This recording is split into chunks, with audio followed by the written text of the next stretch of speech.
Les principaux problèmes, disons maintenant, c'est qu'il faut avoir une agriculture bénéfique, c'est-à-dire c'est les bénéfices. Toujours on parle de lutte contre la faim dans les agriculteurs. Ce n'est pas logique de lutter contre la faim, mais il faut avoir une agriculture bénéfique. Donc il faut mettre un objectif, une agriculture bénéfique, attractive, équitable et durable.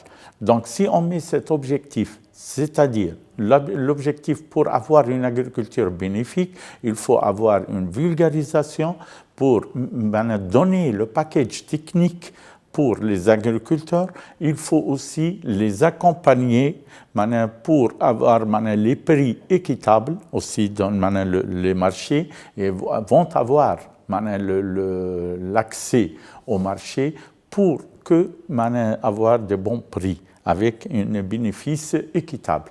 Si on a ça, alors à ce moment-là, on va avoir une agriculture attractive pour les jeunes parce que maintenant, on a les jeunes qui refusent et qui ne veulent pas travailler l'agriculture. En Afrique, c'est presque, on a un vieillissement du secteur. Si on a un vieillissement du secteur, c'est un risque, premièrement pour la sécurité alimentaire, et non seulement pour la sécurité alimentaire, on a nos jeunes qui vont être captés par les terrorismes ou bien par la délinquance. Et par conséquent, après dans un autre stade, c'est l'immigration clandestine, et par conséquent, ce sont des problèmes qui deviennent internationaux et non seulement nationaux.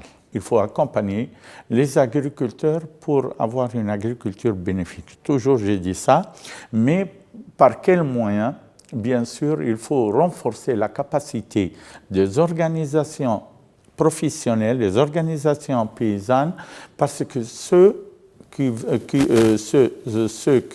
peuvent encadrer et aussi vulgariser et aussi sensibiliser les agriculteurs.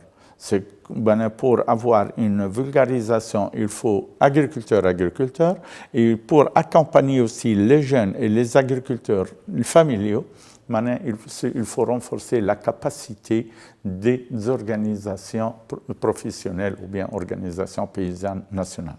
La communication est un axe très essentiel, très important, parce que par la communication qu'on peut encadrer, par la communication on peut sensibiliser, par la communication aussi on peut vulgariser, et aussi par la communication qu'on peut lutter contre les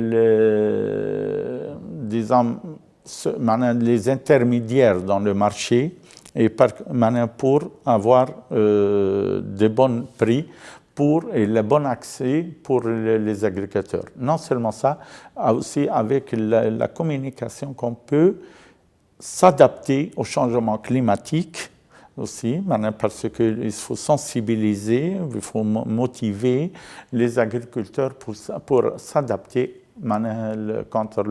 avec le changement climatique et pour avoir les bonnes pratiques. C'est ça, c'est l'essentiel. Mais puisque cet objectif est dans l'intérêt de tout le monde, il faut aussi que le monde, et surtout ceux qui sont, par exemple, l'Union européenne, ou bien les Nations unies, ou bien les bailleurs de fonds, aussi assument, et les gouvernements aussi, assument leurs responsabilités dans ce cadre, pour maintenir, pour soutenir, pour accompagner les organisations de paysannes, pour encadrer et pour renforcer la capacité aussi pour vulgariser et pour sensibiliser les agriculteurs.